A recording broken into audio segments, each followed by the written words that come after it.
All right, today on the T Podcast, we have a special guest. They're all special in their own way, but this one's really cool because he is a local entrepreneur, a local developer, an investor of businesses, a former professional baseball player, and he's also been inducted into the Louisiana Athletic Hall of Fame. It's Phil Devey, so we're going to be talking with him about all that, how he got here to Louisiana, because he's not originally from here. So that'll be really cool. So stick around and enjoy the show.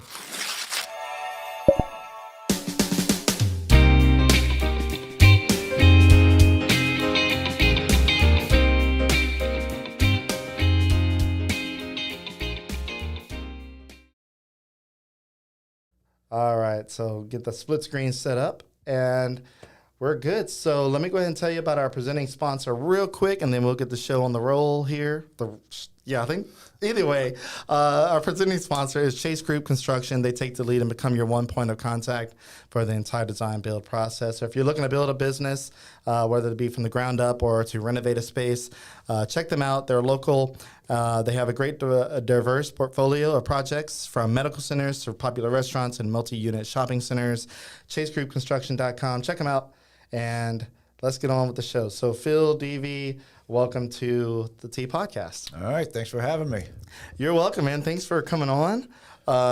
So I am excited to have you on because let me just be honest. You and I, we've done stuff together for a while as far as like business exchanges of information and me reaching out to like, hey, what's going on here? What do you know about this? What's your involvement? And also you've used us to promote some of your listings and some of your projects. But what I did not know, and shame on me, is whenever I booked you, I did not realize that you were a former professional baseball player. Well, you can't tell from looking at me, so I understand why that wasn't the first thought that came to your head. I don't know what I expected to see, but whenever I Googled you, because I was like, let me just see if there's anything on him, like his website or anything that. Obviously, I knew your website, Frontline Real Estate Group, but I wasn't expecting to see a Wikipedia. That was interesting. So I want to know, tell me about you. Tell me, obviously you're originally from Quebec, Canada. I think that's how you say it. Tell me about you. Like, you're from Canada. How did you get to Louisiana? I have some notes. Obviously I know a little bit, but I'd like to, get our conversation started with that. All right. So it's, and just by coincidence, the person that got me here is back here. My mom flew in a couple days ago, so she was instrumental in getting me to Louisiana at the time. I grew up playing hockey in Quebec, small town, Lachute, mostly francophone city. Grew up speaking French and English. My dad's English, my mom's French, so we spoke French and English at the dinner table, just depending on who you're talking to. But I love baseball. I played, as a kid. 15, 16 years old, figured out I felt like I was good at it. I had a chance to play against Team USA. I was playing for Team Quebec. At the time, the Team USA roster was loaded with guys that became Major League stars but guys that had got drafted, offered all kinds of money. And I'm like, my God, I'm pitching against them. And we ended up losing, but we lost 1-0. And the one run was a home run by a guy named Rick Ankiel, who went on to be a really good Major League Baseball player. And he pitched against us and just shoved it against us. But leaving there, I was like, man, I think I can compete against these guys. But, there's no exposure to colleges and all that kind of thing. So my mom came here for a French teachers conference. And was she a teacher? So both my parents were teachers for a long time, 40 years plus. Both now retired, but my mom in particular was a French teacher at the high school that I went to, and she came here for a teachers conference. At the time, I'd graduated high school. She knew I wanted to play college baseball. That's really what I was hoping to. I wanted to compete against American baseball players. I wanted to see can I do it? but had no connections or whatnot. So when my mom came, she made it a point to go to the baseball field. She met a lady that she became friends with at the conference. Told the lady about me, wanted to play baseball. And the conference was in Lafayette? In Lafayette. Okay. That lady happened to be Crowley, from Crowley. And she said, I know the baseball coach there is from Crowley too, Tony Robichaux. Let me go drop you off over there and see if you can go talk to him. So she just showed up at the field. My mom's, 5'2", heavy, French accent, walked in and said, my son's a pitcher and wants to play in college. And, he probably thought this is, not going anywhere, but he gave her his business card, and when she came home, she gave me his business card, and I just called him every day for 2 weeks. Racked up about a bunch of long distance phone calls, and I just kept him on the phone, asking him gazillion questions about everything, about pitching. He'd tell me about the Ice Gators. We talked about country music, Cajun culture, whatever. Finally, he was just tired of hearing from me, and he's like, look, if you can find your way down here, we'll have tryouts on this date. And so that's basically how it happened. I got some air miles or a plane ticket from my uncle who travels a lot. He flew me down. I brought my hockey equipment in case I didn't make the baseball team. Yeah. So I just showed up. Got picked up at the airport. It was in August. I remember walking through the airport doors to the outside, feeling like I got punched in the mouth. The humidity was just horrific, and it was hot, and but I didn't know anything about Louisiana. All I knew is they sent me a media guide with the roster from the year before, and I'm looking at players that are 6'4", 6'5", and here I am, like 5'11", 160 pounds, thinking, okay, this is nuts. But people that I'm friends with the guys I played with at the time, but they all like to tell the story that when they first met me, they all thought I was a trainer or like the equipment manager. Yeah. And so anyway. Because you're a small guy? Yeah. Just, I was small, had, wore glasses. I was nerdy then, I'm nerdy now, but, it was, but ended up making the team and just my background and how I got here is just crazy to me. It's like I look at it like I'm a third party, not participant. Like it's crazy that this is my story and all these things kind of develop. But my first college win as a freshman, they brought me in with the bases loaded at LSU, tie ball game, fifth inning, and facing two All-Americans, two legends at LSU, Eddie Furness and Brandon Larson. And I was just dumb enough to not know who they were. So, but around 10,000 people, the fans screaming against me and everything, and pitched really well and got the win. And then things started picking up from there as far as like my baseball career. But yeah, it was just a lot of fun. I mean, my intro to Louisiana or Lafayette was the guys taking me to go see Two Live Crew at the Plaza. And so that's how I got introduced to Lafayette. And I was like, oh boy, this is a crazy place. Yeah. Yeah. So, okay, go back a little bit to Canada. You mentioned that you wanted to see if you could compete with American baseball players or American sports players. What made you even question if you could even compete? Like, is sports different in Canada versus America in that sense? Like, yeah, I mean, the guys I was competing against were all, from Quebec and other players. And it took me a while to get to play in the like top league in Quebec, but then I had success there in that league. So, for me, it's I've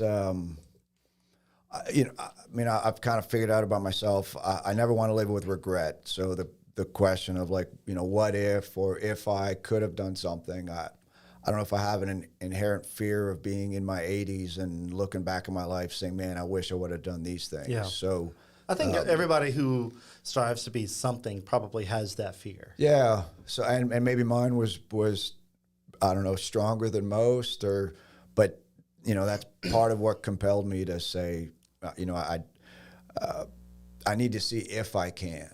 And I wasn't scared to fail, it was, I think it was more the fear of not trying. And so I had to find a way to put myself in a position to figure out, can I compete at that level? Okay. So in school in Canada, baseball was the only thing, or sports was the only thing in your interest at that time. Like, because right now you do a lot with business and developing and your real estate. Like, was that even a thought process for you as a kid? No, I don't think so. And I've thought about that, but I mean, hockey was the primary sport, and we didn't have baseball in high school, but we'd play like in the summer league. Just the weather-wise, you can't play baseball in February, March, and whatnot. But I never really had a keen interest in real estate. But I do remember as a kid, whether we're driving into Montreal or whatnot and seeing these strip centers and having a thought in my head like, I'd have a lot more interest in owning the real estate than owning those businesses. Like somebody is owning the buildings. Never really went much further than that, but I do remember that being kind of a thought in the back of my head. But the transition from baseball to the business world was really just, I had to figure out what I was going to do with the next stage of my life. Yeah, because you can't play baseball forever. Yeah, no. At some point, someone forces you to take the jersey off. Yeah. And you fight it for as long as you can until it's inevitable and your career is done. And for some people, it happens in middle school, some people in high school, some people in college. I was just fortunate that I was able to keep the jersey on longer than most. Right. Yeah. Yeah.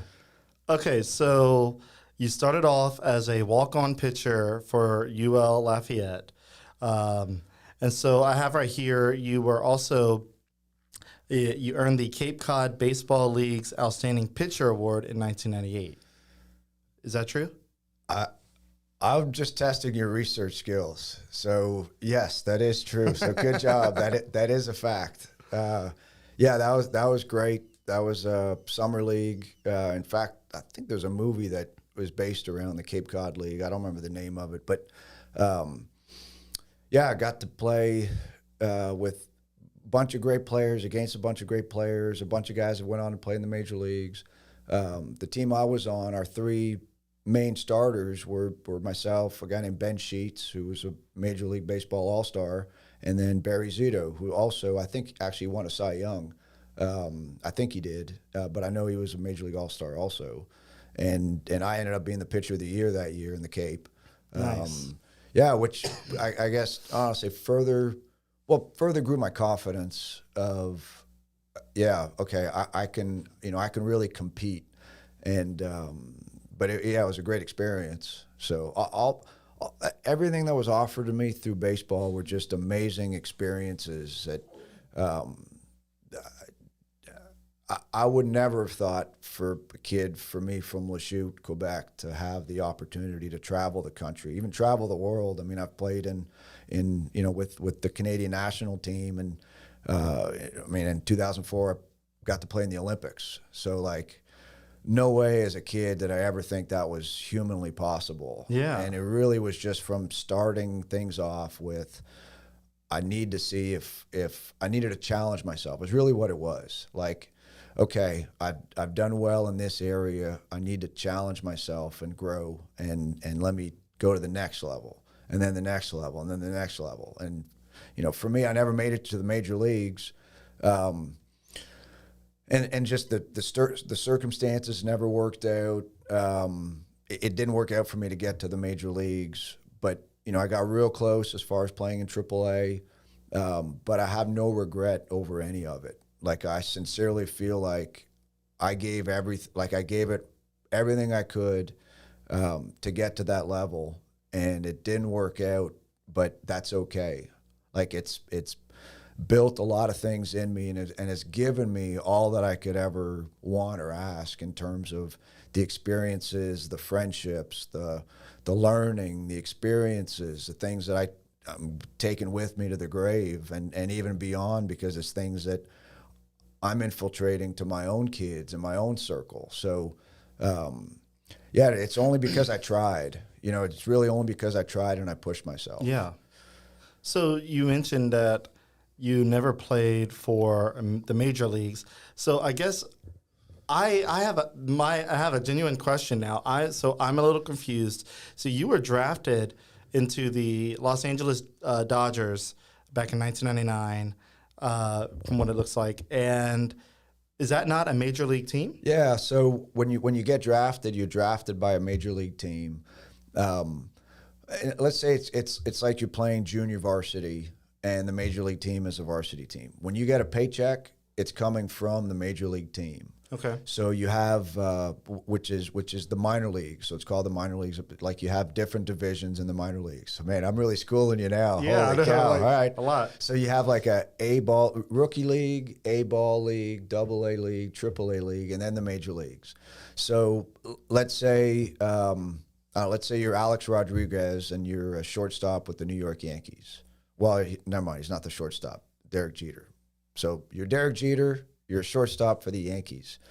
Well, under you, there's, let's say, 5 other shortstops that are fighting for your position. Okay. Outside of, trading for other other teams and all that kind of thing. But you got a shortstop in rookie ball. You got one in A ball. You got one in double A. You got one in triple A. So those guys are all fighting for your job. And the rookie ball guy is fighting for the A ball guy's job. And the A ball guy's job is fighting for the double A. So there's a food chain. There's a food chain, and these, so there's a team in New Orleans that's a AAA major league affiliated team. There's a double A team in Mobile, Alabama. There's a double A team in Pensacola, Florida. There's minor league teams all over the country with great baseball that compete. Yeah, and everybody's goal is to get to the major leagues, but just to get to the minor leagues, it's less than 1% of a high school baseball player that gets to at least to that level, and then from there, from rookie ball to get to playing A ball, then double A, then triple A. So it's a lot harder to get to the major leagues than I thought. Oh yeah, I just thought you play college baseball and then you get drafted into this team, and I knew that there were tiers of players. So like one player is like essentially the bench warmer, somebody who's like a fill-in just in case one of the other players gets, or like the main player gets injured or something, and so this guy fills in. Same thing with football, And I'm not the hardest sports guy. We're learning right here. This is good. Yeah. So my kid's in baseball right now. He loves baseball. He's been playing since wee ball, and he's now in coach's pitch. I just so happen to be the assistant coach, and the coach that the main coach decided that I should be the pitcher. Right. So I'm over here like, oh God, I've never been a pitcher in my life as far as like any kind of, audience-based game. Yeah. Like, of course, friends play, I'll pitch, whatever. I felt like there were times where I could throw, but like I was never classified as a pitcher. But now I'm the coach's pitcher, which I'm so nervous with. But yeah, so I've always understood that there were like some tiers, but I didn't realize just how many tiers from obviously rookie to that. I guess I never paid that close attention to labels. I just figured that if they're on TV, they're in the major leagues. Yeah, that's my perception. Usually,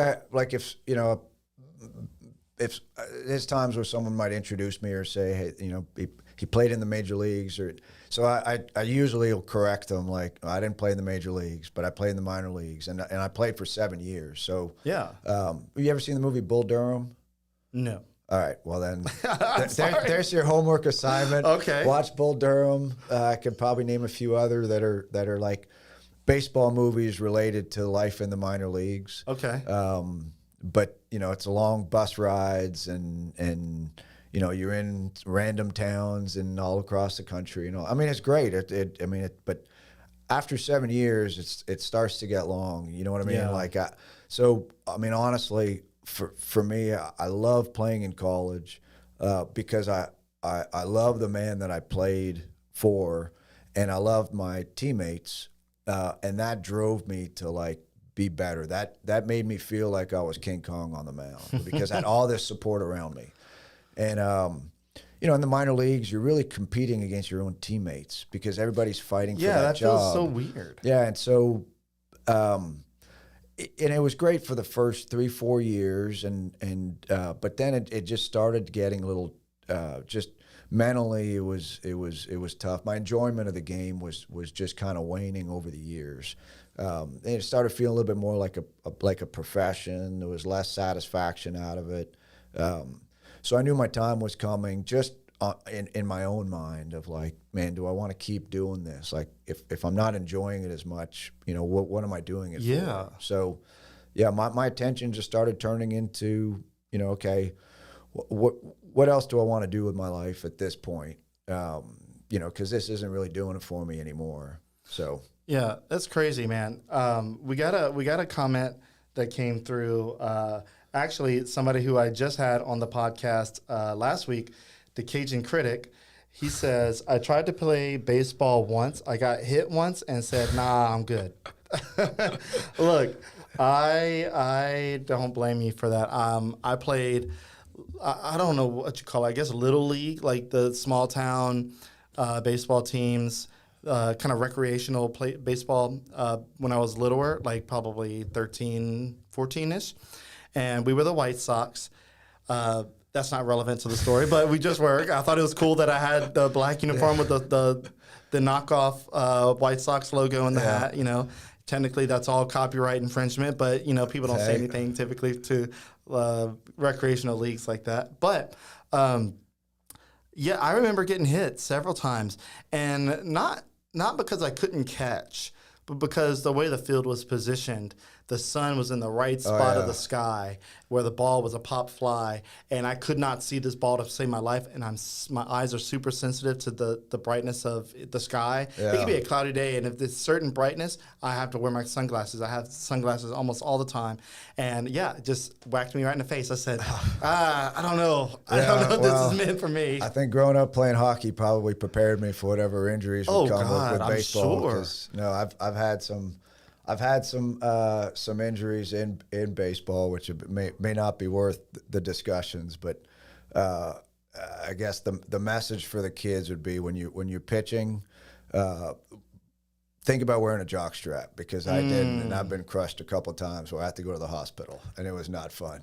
My wife told me that I might need to get a jock strap, and I'm like, I don't know, it's just a kid's thing, but some of these kids can hit. Dude, trust me. I didn't learn my lesson after the second time, but I did when it was number 3. So okay. Well, now I might look into it. Yeah. Well, I got to get my sponsor in real quick, and then we'll continue the conversation with Phil Devey with all his other career moves and kind of working towards where he's at today and what he's doing in Lafayette and why he's still in Lafayette. Okay, so. Go ahead and get my sponsor mentioned here. It is the Music Academy of Acadiana. You've heard me talk about them before, and if you're new to the podcast, welcome to the show and welcome to the sponsor that you are hearing for the first time. So they can help you unleash your musical potential. They are a locally founded company founded by UL Lafayette Music School graduate Tim Benson. Man, UL Lafayette runs strong in this town hard. Obviously, it's our hometown university. But yeah, so they teach anything from piano, guitar, drums, violin, saxophone, flute.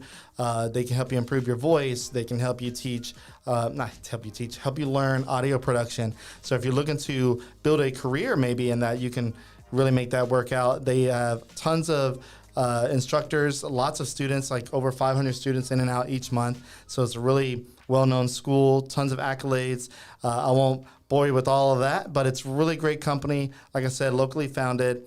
The founder is actually in a local emo, screamo cover band called The Criers. So look up The Criers on Facebook or however you want to find them out. They're really cool.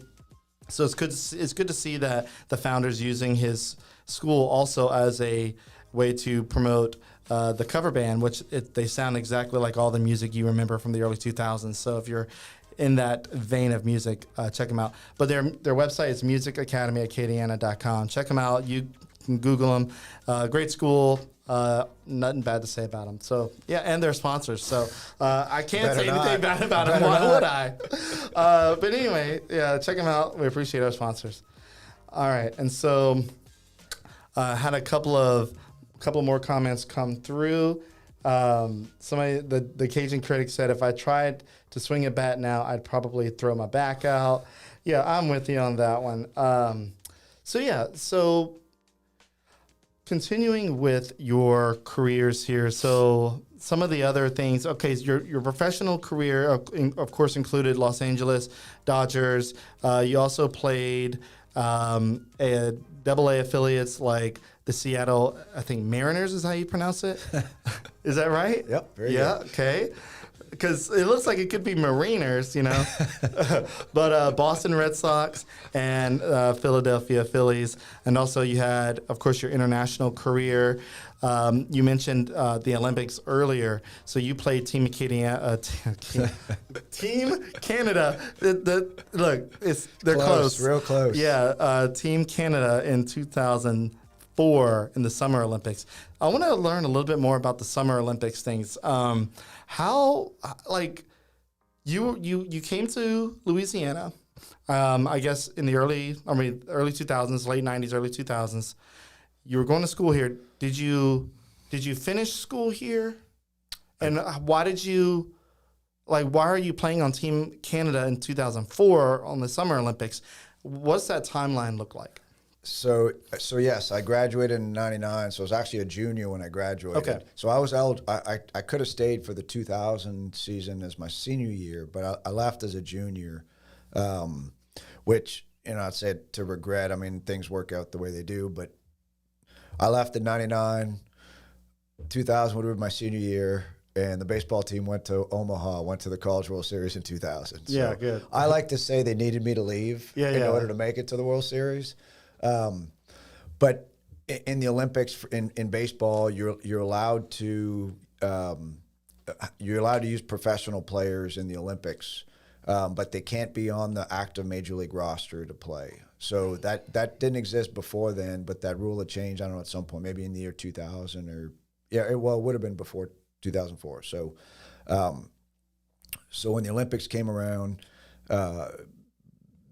whether it's USA or Canada or Mexico, whoever, they have to get permission from the Major League organization to allow the player to leave for 2 weeks or 3 weeks to play in the Olympics. And so I was with the Mariners at the time. Team Canada reached out to the Mariners asking if I could play, so they granted permission. And I mean, literally, when I found out I was going to be playing on the Olympic team was the day before my flight to go to the opening ceremonies. Wow. So I'd actually was replacing a player named Jeff Francis, who got called up to the big leagues with the Rockies. And so then that opened up a spot for a pitcher. And so they reached out to the Mariners and then, called me and said, hey, the Mariners gave permission. Would you like to play in the Olympics? And my phone was already down. I was packing my stuff. And they flew me the day before the opening ceremonies.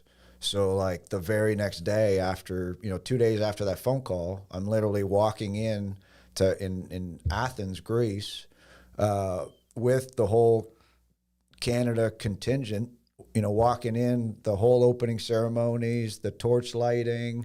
I got hanging out with, I got a picture with me with Tim Duncan, which you probably don't know who that is. He's a very famous NBA player with the Olympic torch in the background. And I mean, I met all kinds of unbelievable athletes, and I'm like, what is going on here? I mean, it was crazy. Greatest sports experience I've ever had, for sure. I mean, we lived in an Olympic village that was built specific for the Olympics, where all the athletes lived. We had this giant cafeteria, this swimming pool, this track and field place. I remember I was jogging on the track, and a bunch of other athletes kind of warming up and all that, and there was it was either 4 or 5 women with the Russian track team. I don't know what discipline they were, and they were running as well. And I'm jogging at a pretty good clip, and they're just flying right past me, as if they're only in the 5th of 10 gears.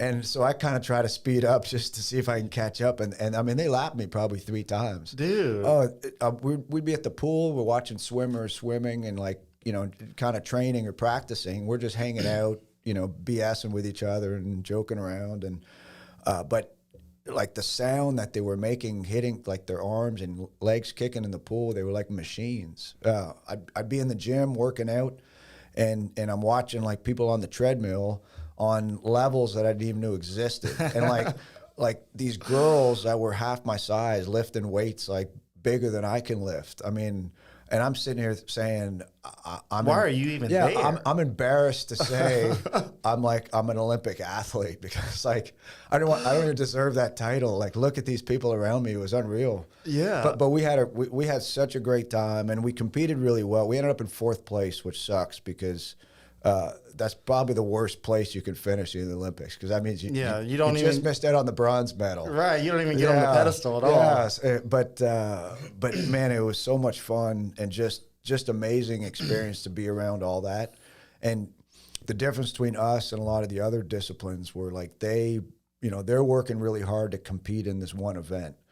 And we're competing at a high level every day. I mean, there's hardly a day off. So we were used to that environment, and I mean, like, I'll say we were partying pretty hard, but like we were partying pretty hard, right in the Olympic Village, in competition, because that's just what we did. Yeah. And as other Olympic athletes started to, like, where their discipline was over with, or let's say they didn't place, and athletes from all different countries just started gravitating towards like where we were staying, just like to hang out with us and party with us too and stuff. So I mean, it was awesome. Yeah, man, that sounds like an experience. I'll never be a part of the Olympics.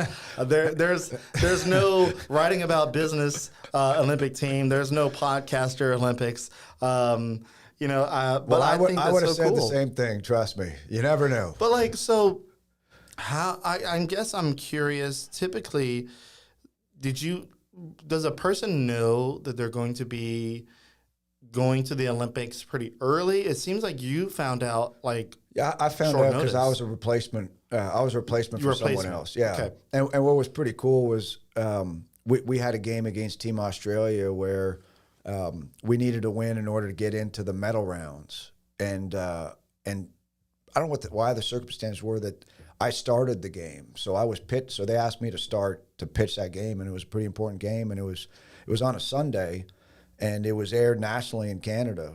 And I mean, I had a circle of friends or people that barely even knew that I played baseball. Yeah. To begin with. Like, I left Canada to go to the U.S. and thought I was going to school, and all of a sudden I've got a professional career, and now here I am.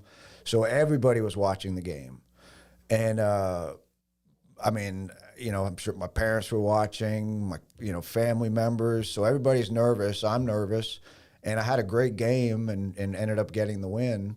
So we won we won by a lot. I forget what the score was, but I mean, we played an amazing game. But, you know, I still have the ball at my house of the win from the Olympics. So I got a phone call 2 days before the Olympics. Everybody else on the roster had already known because they made the team and all that. And there's a lot of funny stories from all that, but I think I was the only one on the team that was drug tested during the Olympics, which was hilarious because they were all on the bus after a practice in Athens, and an official gets on the bus and with like a clipboard and saying, "Hey, we need a drug test." Looking, and then he said, he says my name. And everybody's like looking at me, and everybody starts laughing because the last person that should look suspicious, like he's on steroids, is me. Right. And so I'm the one that happens to get drug tested. But so do you know why they might have? It was just a random random drug test. But yeah, it was me. Probably the smallest guy on the team. Interesting. Okay, something about that seems puzzling. Maybe. I mean, no conspiracies or anything there. But not trying to start a conspiracy, but hey. I just thought it was pretty funny. It was Team USA set us up. How about that? Yeah, that's awesome. All right, so we talked a good bit about your sports career. I want to know. Obviously, you can't play baseball your entire life professionally. Obviously, you could play recreationally. I'm sure. Do you do that at all? Do you play recreationally? No. Nothing? I mean, my two boys play baseball, so I coach them. Yeah. And I have one that's 16 that's still playing. Well, and he's at I think Ascension. that's fair. So You're we're involved playing with catch. it. I'm throwing batting practice. I'm still involved. Yeah. Yeah. So, at what point, when did your baseball career kind of taper off, and when did you have to get serious about your future, and what did that look like for you? Because, like you said, baseball wouldn't last forever. You had to transition. Tell me a lot about that. Talk me through that time of your life. Yeah. So 2005. So the Olympics were in 2004. Then in 2005, I got signed on with the Red Sox, and I was in Double-A with the Red Sox, and that's when it kind of hit me, like the playing on Team Canada and the experience of playing for your team and your country, and how much I enjoyed that, and I kind of figured out that I love playing baseball because I love the sport, but I love competing for my teammates. Like, we're going to battle together, and that really brought the best out of me. And then going back to the minor leagues, and then it becomes kind of competing against your own teammates. So you're fighting for that same job in the major leagues. And anyway, so I started reading some books on different topics, business related. Just started thinking about the next. So I read a book called Rich Dad Poor Dad, Robert Kiyosaki. That really changed my thought process of, like, real estate, what I might be interested in. It was kind of a mind shift moment about investing, money, business. And then it geared me into real estate. So then I started reading some more books about real estate specifically. Then it got me reading about books about distressed properties and foreclosures and those kind of things. So then really in 2005, by then my baseball career was done. I needed to really, I had no money. In minor leagues, you're barely getting paid. So Okay. I literally, I was going to ask you if you had any money from baseball. No. So I got married in 2004. So now I'm unemployed. I was doing some baseball lessons with kids and stuff. So that was paying the bills, but I need to get into a career. Yeah. So started learning about foreclosures. Then I started tracking pre-foreclosures in Lafayette. At the time they'd come out in the newspaper 30 days before the sheriff's sale. I was looking at all the addresses. I started going to look at the properties. I don't know anything about construction. I didn't know anything about how to do anything. I never grew up in that environment. Like, I couldn't change the tire of my own car. I probably still can't. But real estate really intrigued me. So then I'd go to the sheriff's sale as if I had money, and I'd watch the process. And then I wanted to see, like, okay, what people are paying for these properties. Is it in line with what I was thinking? And then I started to go look at the property after somebody bought it, just see what they were doing with it. And I started figuring out, like, okay, I'm kind of on the same wavelength of how these guys are doing things. But then I started thinking there's got to be a better way than to just go to sheriff's sale and auction for a house. There's got to be a way to buy them before it gets to that point. So I started knocking on people's doors that were going to be going to sheriff's sale. All right. And at the time I was. Is that legal to do? The same way I can walk up to your door and knock on the door and say, hi, my name's Phil. I'm a real estate investor. I made it sound like I knew what I was doing. Or at least I think I did. Right. But I just always thought it's got to be better for someone to sell their house than just lose it to foreclosure, especially if they have some equity in it. So I ended up getting a deal doing that, knocking on doors and that kind of thing. And but now I needed a way to pay for it, and I had no money. Literally, so how'd you my financial statement was a zero. So I had a friend of mine, Randy Olson, who's a title attorney, prime title. I met him through baseball and working with the kids, and I told him, man, I want to get into real estate. I got this deal. But I need, so he gave me a list of some banks to maybe go talk to, and one in particular was Rain State Bank. A friend of his, Wayne Barres, who happened to be also had played at UL or USL as a pitcher. He's like, hey, why don't you start with him and go talk to him? So I met with Wayne. This was in 2005, and the deal I had, there was plenty of equity. There was enough money in it for me to figure out how to do renovations and that kind of thing.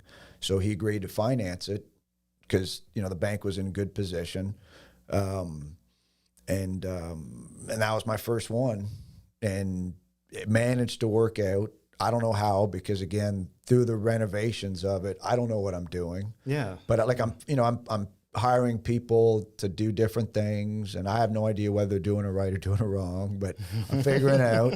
I'm trying to learn from other people. In the meantime, I'm still educating myself, learning. And then, that one deal worked out, and here comes another deal. Okay, boom, boom, boom. Over the course of 4 years or so, then I started doing short sales. And I don't know if you're familiar with a short sale. It's like you're negotiating with the bank to take less than what's owed.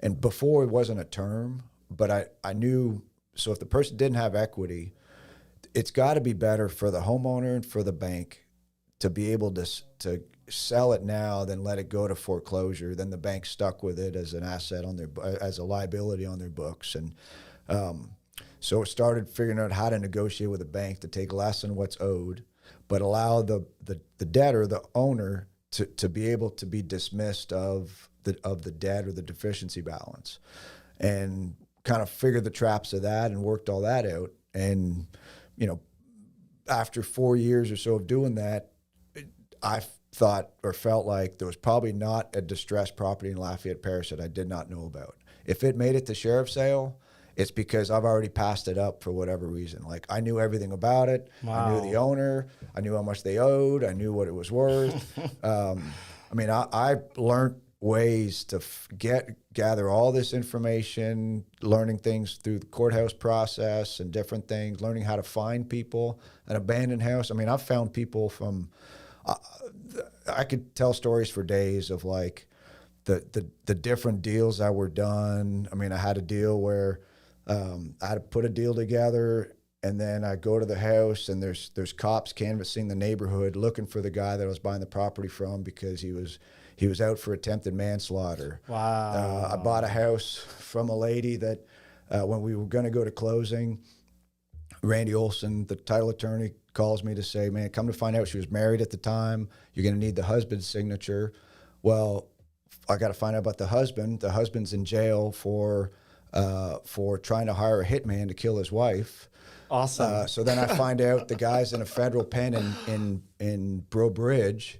So I said, well, this is a good deal. I'm going to go see if I can talk to him. Go to the federal pen in Breaux Bridge. You went to the prison. Oh, yeah. They locked me in a room by myself, a room just like this, with just me and him. They walk him in. He was this giant German guy with tattoos, and they sit him at a table, and then the warden leaves me there by myself with him. No, you're about to. Yeah. No. And I managed to put a deal together with him. With the convict. Where he started off saying, I'm never going to help her out, yada, yada. And then 2 years later, I'm building a house in that same neighborhood, and the roofer tells me that he's worked on a house in that area before. And come to find out, it was the house that I had bought. And he said that, yeah, the husband tried to hire me to kill his wife. I'm like, what? Dude. So he was the one that turned him into the police. And anyway, so wow. Yeah. So I got these crazy experiences of like tracking down deals and doing all this stuff. So from that, I needed the income from flipping houses to pay bills and all that kind of thing. But then after having done that for 4 or 5 years, it was, knowing, okay, like if I have opportunities to start thinking longer term and, really building wealth and a nest egg and, starting to collect money, rental income and residual. Correct. Yeah. So then that led me to my first long-term hold, which was a fourplex in Ildicon. And Ildicon is considered to be a pretty rough area, and I got to where I was owning four fourplexes in there at a certain point, where my nickname over there was the Pasty Gangster. That's what that's what the tenants were calling me. Yeah. Where is that? Kind of in Scott near Okay. Acadiana. Yeah. So from 2010 on, I started holding on to properties, single family homes, as rental properties, and started building kind of a instead of nest egg flipping of them those. for Correct. lump sum, I might flip some, but some deals might be a rental. And I just kind of built a portfolio of rentals and transitioned from there to selling off some low-income properties to move into some bigger properties. And then it became maybe some apartment complexes or a commercial property. And so kind of falls in line with, my athletic career of, okay, I've made it here. Like, what's next? Like, where do I push myself now? And so my transition in my business career, real estate careers, kind of followed the same thing. Fear of not doing something, like saying, man, I wish I would have tried to do that, and constantly trying to get better at something or find the next challenge. And I think that's kind of how my business career grew, is from always wanting to challenge myself to the next thing. And yeah, I mean, even to this day, there's some projects that I'm doing that I would have never thought a kid from Lafayette, Quebec would have built this or done this or put up like not like a landmark, but a piece of real estate that's going to be there well after I'm gone. Right. I just think that's really cool. Like, I never would have thought that I'd have the capabilities of doing these things, but yeah, you didn't think you'd make the Olympics either. No, exactly. So I mean, I'm again, I look at, let's say, my journey almost like that wasn't me, like that was somebody else, but I'm happy to tell the story because it should be encouraging to someone that is sitting back saying, I'm not happy with my career, or I don't know what I'm going to do next, or a kid in college, or a kid in high school, or their athletic journey, or someone's professional journey. I'm a big proponent of constantly educating yourself, constantly learning, constantly trying to be an expert in your craft. But I'm also a huge proponent of finding what you love doing and sticking with it. That's the ultimate reward to me. Like, I've never done anything. Well, that's not a right statement, saying I've never done anything for money. Like, obviously, I was flipping houses and doing those things because I need the income to pay bills. But ultimately, that sounds stupid to say. It's like it's not about the money. The satisfaction of doing something is more important to me, and doing it right, do it properly, being like morally ethical and working hard at it and grinding through all the crap that comes with it. And then when it's all finished, something that you're proud of. Like, the financial rewards will come when that's how you operate. And I believe in that. And, I mean, knock on wood, they have, and it, financially it's been rewarding. But that's not the fulfilling part. The fulfilling part is the journey of a project, or something that didn't exist, that wasn't there, or something that nobody else really saw except for me, or it was too hard for other people to try to do, but I did it, and that feels really good. Yeah. So you think you found what you love to do? Like, this is what you love to do? Yes, for right now. I mean, whether that's forever, but I know for right now, now every day is not all enjoyment, and there's always tough parts. Oh yeah, there's a lot of stress. I mean, even with what I do, you would think, he just plays around on social media, he creates a little podcast, he talks a little bit. There's some hard days. There's hard weeks. You said it earlier, which people don't see, but they don't. they don't need to see. The right people need to see. Like you said, you started doing interviews in 2018. Like, that's a huge collection of interviews. Mm-hmm. Like, you don't get a following by doing 2 podcasts and then you're done. Like, there's a journey to it. Now there's a reputation. Now there's a following. Now it's continuing to build it.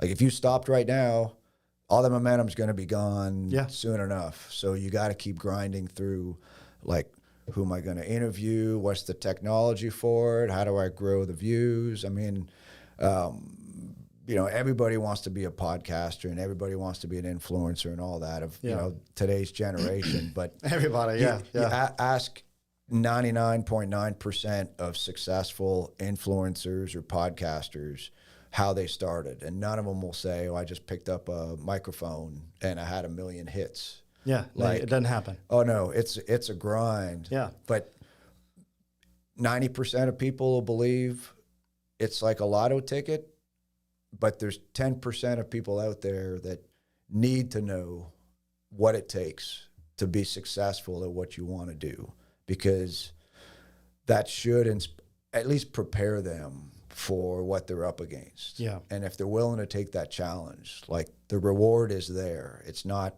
6 months later, a year later, 2 years later. It's 3, 4, 5, 6 years later. Mm-hmm. It takes a while. Yep. So I have a friend, and this friend will remain nameless, just as a friend. Hunter Thievis, real quick, I'll continue my thought. Hunter Thievis says, "Phil is the man." All right, Hunter, thank you. All right, Hunter, call my wife. Can you tell her that too, please? So this friend I have, we've been knowing each other since about 2012-ish, 2013. And it's interesting because I started developing Lafayette in 2012. So my friend has seen what I've been able to start and stick with and grow and ultimately expand into and make it essentially my career at this point. And he's watched my process. And throughout those years, he's started his own little things and then fizzled out. Started something else, fizzled out. Started something else and fizzled out. And every single time that he would express his frustration about not being satisfied and not getting what he thought he would get out of it, I tell him, like, you keep stopping. Yeah. If you want to do something, and if it's something that you would like to do, just love to do in general, if money is not the main part, I know that's so cliche to say, and sometimes it's hard to say that because you do want to make a living. Yeah. But you also don't want to hate what you do for a living. And some people hate what they do for a living. Like, there are some people that have careers with high suicide rates. Yeah. It's because it pays good, it doesn't fulfill them. Yeah. Or vice versa. Just there's some things. But so throughout the years, I've been telling him, like, friend, I was about to say his name, friend, just quit talking about wanting to do it and use the Nike's tagline. Yeah. Just do it. Yeah. Just stick with it. It's going to suck sometimes. Yeah. There's a suck phase. You're going to have to suck for a while until you get to the good part. So, and the number one thing is, do you have a high level of confidence that this is what you enjoy doing? Or is this a career path, or is this something that you will enjoy doing? That's number one. Like, if you don't think you'll really enjoy it, well, then stop right there. It's not happening.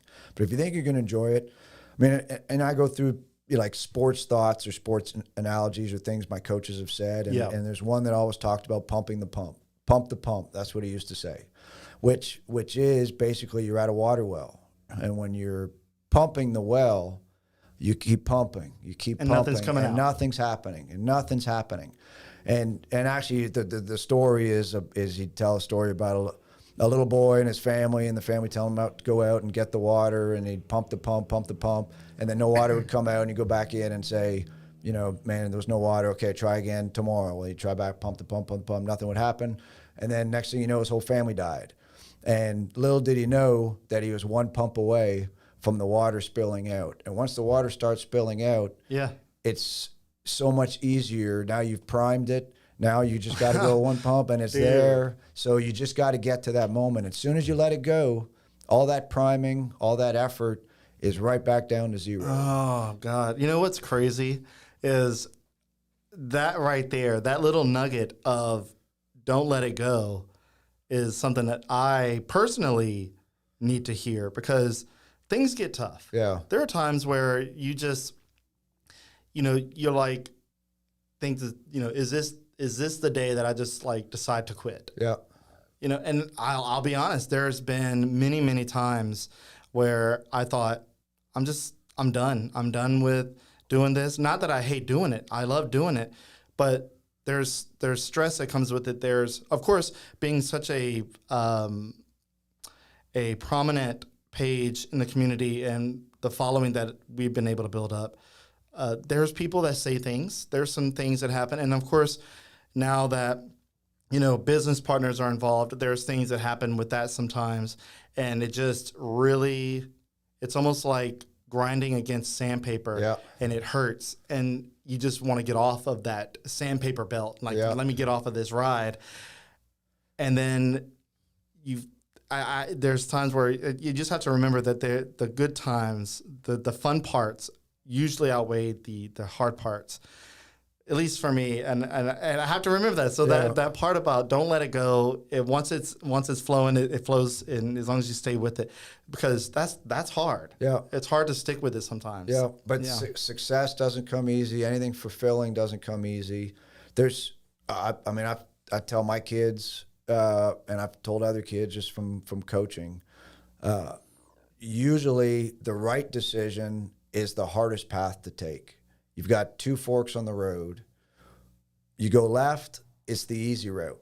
And let's just say, let's just, we're talking about drugs or vaping or whatever the case is. And your friends are telling you, smoke some weed, vape, whatever the case is. The easy decision is to go ahead and do it. They're going to get off your back. You're going to do it, get it over with, you're done. The hard decision is, no, I'm not doing it. Pull yourself out of that environment, get made fun of, whatever the case is. But the right decision is generally the hardest road to take. But it's because on taking that road and making it to the finish line, where it was, is where the ultimate satisfaction comes. There's no ultimate satisfaction from taking the easy route. It's always from taking the more difficult route. That's where the gold is. Like, that's where the fun part is. And not everybody gets that. I mean, there's not a successful person that exists in the world that does not say the same thing you just did. Mm-hmm. I say it once every 3 weeks probably of just like, so we're building 77 townhomes right now. Yeah. We did phase 1, which is 38. I've just put them on the market a couple weeks ago. They're little. It's been slower than I wanted to as far as the response, which is I'll say discouraging, but I'm like so excited about what we did, how great they look, how hard we worked at it. And like, here they are, they're for sale. And I'm expecting just like the floodgates to open and people coming in, and it's like, oh man, like, why am I doing this? Like, what's the point of doing all that? And you do get those feelings, but it's like, no, I believe in this. I know this is gonna, I know this is gonna work. I believe in it. I know the effort that we put in. I know the quality we put in. I know people are gonna appreciate it. We just got to get over that hump and get things started. Yeah. Honestly, whether it's once every 3 weeks or so, I'm like, oh man, why do I keep doing this? I might as well just stop, just collect rent money and live a comfortable life and all that. But what's the fun in that? You know what I mean? Yeah. So it's like working out at the gym, and motivation doesn't come. You don't wait for motivation to do something. Motivation comes after you've started having success. You just got to push yourself to get to that hump. Like if I want to lose weight, if I got to sit and wait until I'm motivated to go to the gym, I'm just going to get fatter. You're just going to get fatter. It takes more motivation. If I just get off my ass and just to do it, like even in small chunks and build off of that, don't even look at the scale. Like just do that for 2 months. Yeah. Then step on the scale. I was like, well, shit, I just lost 5 pounds or 10 pounds. Well, man, now I'm wanting to go to the gym. Like now I'm getting motivated. You know what I mean? So look, I'm the same thing with me. I love the gym analogy because that's so true. And you could apply that analogy with a lot. Like, so starting developing Lafayette, I had 0 followers. And I did not start developing Lafayette thinking, oh, one day I'm going to have, almost 70,000 followers on Facebook, blah, blah, blah. It wasn't like that. I was like, I wanted to show a picture of a construction site because I was excited that this place was coming to Lafayette. Posted it, and just like you, I thought, oh, yeah, there'll be some people that like this. Nobody liked it. It was my first photo. Nobody liked it. 0 followers. I said, you know what? It's all good. I took the photo from me, and I shared it. That's all I needed. Yeah. And then I saw another construction site. I say, oh, let me take a picture of it, post it. And I think one person liked it. I'm like, cool. Typically, it was just me liking my own photos, giving myself my own artificial boost. Yeah. And I'd post another photo, and I'd get a couple more likes. And I hate to say that likes feels good, but it's almost like I equate it to building that muscle in the gym. Like you see it come through, and like the more you put towards your work and the more you add to it, the better you get at it, the more response you see. Essentially, building muscle is a response of the work you put into it. And so I kind of equated it like that. And now, I'm 12. What is it? I started in 2012, so it's 13 years or something like that in it now. And now whenever I post a picture or an article, it's to see a 0 response is not going to happen. Facebook is broke if it's that. Yeah. But most of the time I get anywhere from 100 to lately 100 to 1,000 responses, and people see that and they go, man, you built up this thing, and like how long did it take you? Like they just found out about us, and they're like, how did you grow this so fast? I'm like, I started in 2012. Yeah. When Facebook was still relatively infant, and having a business page was really, really new, and all that work put into it. So yeah, it just there's ways to speed up the process. Let's say nothing's ever an overnight success, but a couple of things I usually tell people. One is you're the sum total of the 5 people you hang out with. Yep. So if you don't like your results, maybe look at your circle. Hang out with different people. And maybe hang out with different people. Hang out with people that are doing the things that you want to do. Learn from them. Like that's really the only way that you can maybe fast track your journey. And I was fortunate that I had unbelievable mentors like coming up. And I mean, of course, Tony Robichaud was a good one, probably the greatest mentor I've ever had. And in real estate, I had a mentor, Hammy Davis, who passed away 3 years ago. Hammy Davis is a good guy. I mean, just a heart of gold, and I learned so much from him. And it's so fortunate to have been like under his umbrella to you just learn from him. But you need to surround yourself with mentors to learn, and people that have that you respect, that have done things that you would consider to be the right way in a field that you want to follow. Generally, the right people or anyone that is successful at what they do,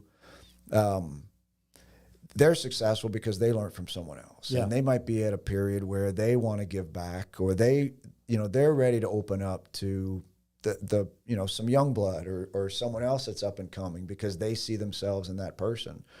But I get asked all the time, like, hey, can we go do lunch or breakfast? I want to get into real estate. I want to do this. And I like would love to spend my time with people that want to learn the industry. But I always ask them, like, okay, what books have you read? what podcasts you listen to, and if they're starting, and I'll say, look, read these books, read these 2 books, or read this 1 book, or listen to this podcast. And then from that, your direction will start moving to maybe some questions that you'd want to know. Maybe write down those questions, but do that first, and then call me, and then let's visit. Yeah. You're priming them. I've had 0 return phone calls after that because I don't want to say they didn't want to put in the work. Yeah, it's a lot of work. But if I had, if I was asking someone that has experience in a space I want to be in, and they're giving me like at least the nugget of read this book or this, like I would be devouring it. Like I'd be done in a day because I want to learn. Yeah. But if you don't have that in you, you're not going to be successful. Yeah, yeah. And a lot of people want the overnight success. They want the quick, get rich quick kind of thing. And especially since 2020, you've seen a lot of that with like online presence and people creating, Etsy stores. I created my own Etsy store. We're all trying to survive, but to really thrive in a spot, it doesn't come fast. And it's interesting that you've never gotten any return phone calls. Yeah, you would think you would have. The fun is in the journey, not the result. Yeah. You're not driven by your goal. The goal should not be what you're consumed by. You should be consumed by the process. So everybody should have a goal. Like your goal is to reach 100,000 followers. Let's just say it's 1 million followers. That's your goal. You could put that on your wall and say that's your goal. That's just nice to look at. It's not getting anywhere. What is the game plan? What is the game plan to get 100,000 followers or 1 million followers? Okay, let me learn. Let me figure that out. Let me learn from someone that's done there. Let me educate myself. Okay, now I know. I got a good idea what the process is. Now you follow the process, and if you believe in that process, you stick with it, and that goal is gonna eventually gonna show up for you. But if you're just thinking about the goal, let's go back to the gym analogy, and you want to lose 20 pounds. Your goal is to lose 20 pounds. Well, that doesn't do anything for you. Nothing. What's the process? All right, I'm going to go to the gym, and I'm going to go on the treadmill 20 minutes a day for 5 days. I did this research, and it says that if you do that a certain period of time, okay, and then I'm going to watch my calories. I'm going to output more than I input. Okay, that's hard to do. Yeah, well, it's very hard to do. In Louisiana, it's very hard to do. But if that's your goal, that's what you want to get.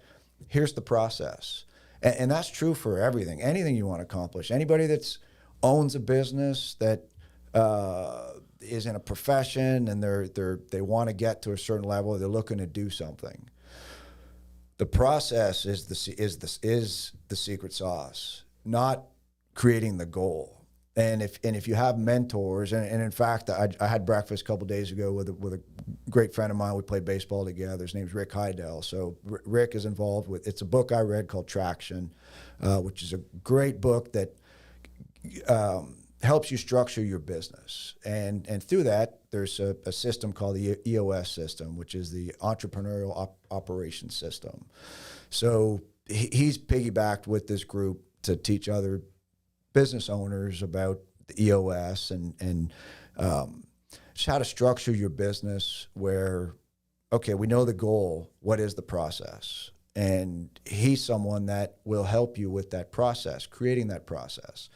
And I think that's so important. Yeah. You cannot have any success or reach your goal without a process. Some people don't know what that process is. And, you got to seek out that information, whether it's from a mentor, whether it's from a business coach, whether it's listening podcasts, reading books. But I'm always reinventing, recreating, experimenting with, perfecting, like the process. Yeah, the process is going to be ever changing. Like, I don't know anybody who has a process that has not changed in the past 5 to 10 years. You look at fast food, for example, there's a process there's like the line, the kitchen line. Right. There's different processes, and throughout those years, those processes change. There might be a temperature change that needs to be, altered. There's a way to shave off 10 seconds from the line. AI technology, all that is part of the process. Part of the process. The things that don't change is the core values that are associated with whatever you're doing, and that's one thing that should never change. If you're willing to compromise your core values, then your ultimate reward or goals will be affected by that. The process can change, your core values cannot. And that's something that's like paramount for me is, within my company, the people that we hire have to fit this bucket of type of person. Like, forget skill set. It starts with who they are. Yeah. Anybody representing us as a company with Frontline or with, I have a roofing company with a good friend of mine and Grizzly Roofing, and it's the same there too. Like, anybody that comes in that's associated with those companies, they have to fit a certain characteristic of person, period. And maybe we hire them and we figure out that doesn't fit. Maybe we figure out that, man, they're really good at the work part, but, man, this core value part is just lacking. Yeah. I'm sorry, it's not going to work for us. Like, we're not the right fit. And I'm a firm believer in that too, is you got to plant your flag on your core values, who you are as a person, and you're not going to deviate from that for anything. Not for money, not for, fame, fortune, or anything else. That's what you're living and dying by. This is what I believe. And that's how I try to operate. It's not always easy, but I know when it's the right thing to do, and what is the right thing to do generally, and I got to stick with that. Anytime that I got away from it, I get burnt, and I mean that's how things should work. You know what I mean? Right. And it's, ouch, okay, I just got burnt. Oh, yeah, let me not do that again. Like, I got away from what I thought, I compromised something, and I don't deserve the reward because I succumbed to something to take the easy path. And you shouldn't get rewarded for that.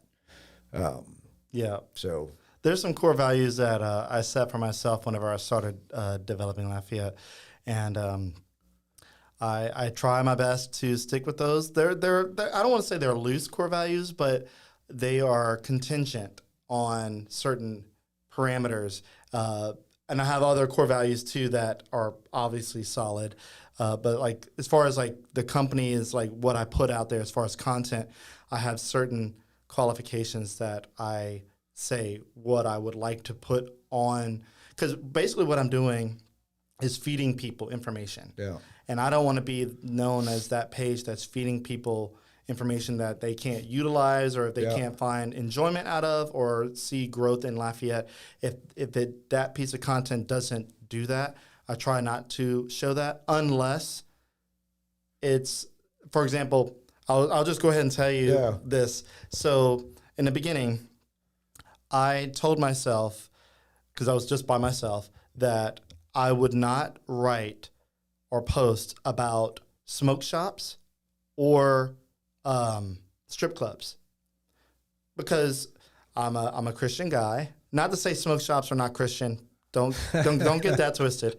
Now, strip clubs, you use your own assumption there. So I can't tell you about a strip club I'm about to open. Oh, so let me tell you the contingency part. I'm just kidding. Just kidding. Good. But the contingency part is, if that company, whether it be a smoke shop, vape shop, whatever it is, or that strip club is building a structure that's brand new from the ground up, and the majority of the following is hungry enough to know what that is being built, then I feel obligated to let them know what's being built. Yeah. That's why I started the page. Yeah. What's being built right there. Yeah.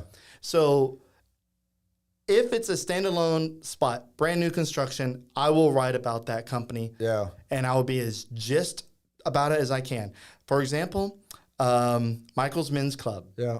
Okay, we're all familiar with Michael's Men's Club, right? Some of you guys. I've never been there. Where but is that? It's, look, I just know it's in Broussard. That's all I know. But the sign says "Fine food, fine women" or something like that. I've never been there. Trust me, believe that. But anyway, they started a construction project, and at first I was like, "Oh, okay, cool. They're expanding Michael's Men's Clubs. They're doing some work." What was fascinating was how they were expanding.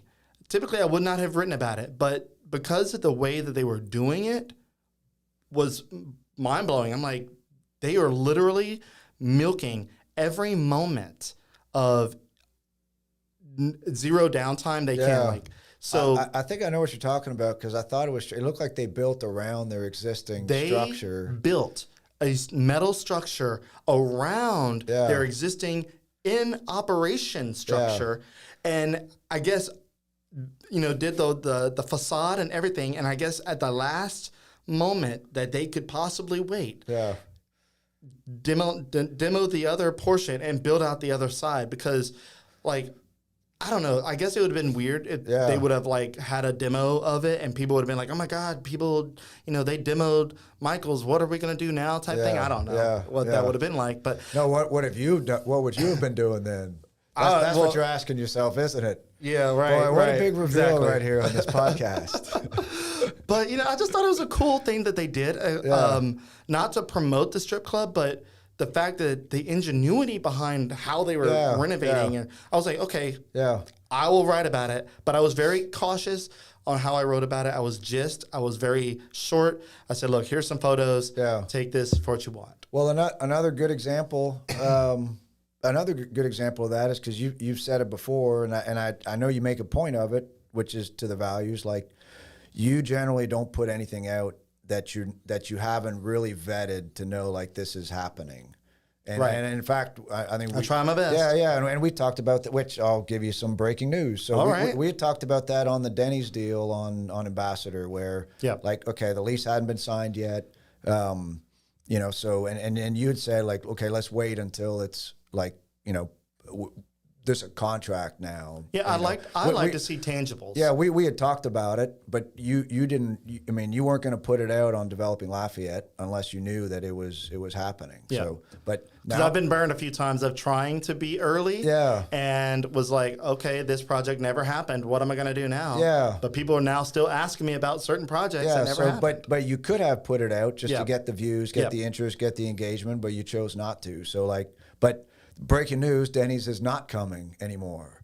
So that deal has gone south, and